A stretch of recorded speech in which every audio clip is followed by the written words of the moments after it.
തയ്യാറാക്കിക്കൊണ്ടുവന്ന ഉത്തരവ് ഹൈക്കോടതിക്ക് മടക്കിക്കൊണ്ടുപോകേണ്ടി വന്ന സംഭവം അപൂർവങ്ങളിൽ അപൂർവമാണെന്ന് പറയാം.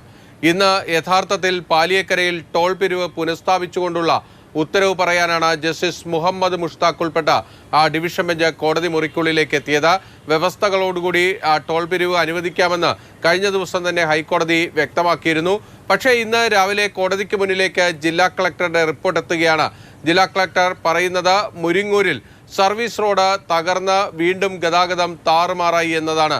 കഴിഞ്ഞ ആഴ്ച നിർമ്മിച്ച സർവീസ് റോഡാണ് ഇന്നലെ പുലർച്ചയോടുകൂടി തകർന്നു പോയത്.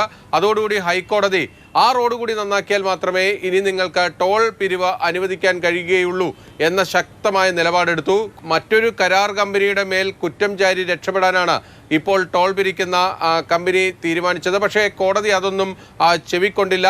ചെറിയ ചെറിയ കാരണങ്ങളുടെ പേരിൽ ടോൾ പിരിവ് തടയരുത് എന്ന് NHAയും കോടതിയിൽ വാദിച്ചെങ്കിലും അതും ഡിവിഷൻ ബെഞ്ച് കണക്കിലെടുത്തില്ല. കാരണം കഴിഞ്ഞ കുറച്ചധികം കാലമായി പാലിയേക്കരയിൽ നടന്നുകൊണ്ടിരുന്നത് വലിയ ഗതാഗതക്കുരുക്ക് അനുഭവിക്കുമ്പോഴും റോഡ് മുഴുവൻ തകർന്ന് താറുമാറായി കിടക്കുമ്പോഴും 130 രൂപ വരെ ചെറിയ കാറുകൾക്ക് ടോൾ വാങ്ങുന്ന വലിയ കൊള്ളയാണ് അവിടെ നടന്നുകൊണ്ടിരുന്നത്.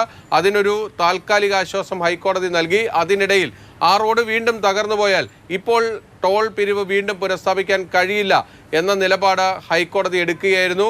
ജില്ലാ കളക്ടറോട് വീണ്ടും ആ റോഡ് നന്നാക്കിയിട്ടുണ്ടോ എന്നത് പരിശോധിക്കാനാണ് ഇപ്പോൾ ഡിവിഷൻ ബെഞ്ച് നിർദ്ദേശിച്ചിരിക്കുന്നത്.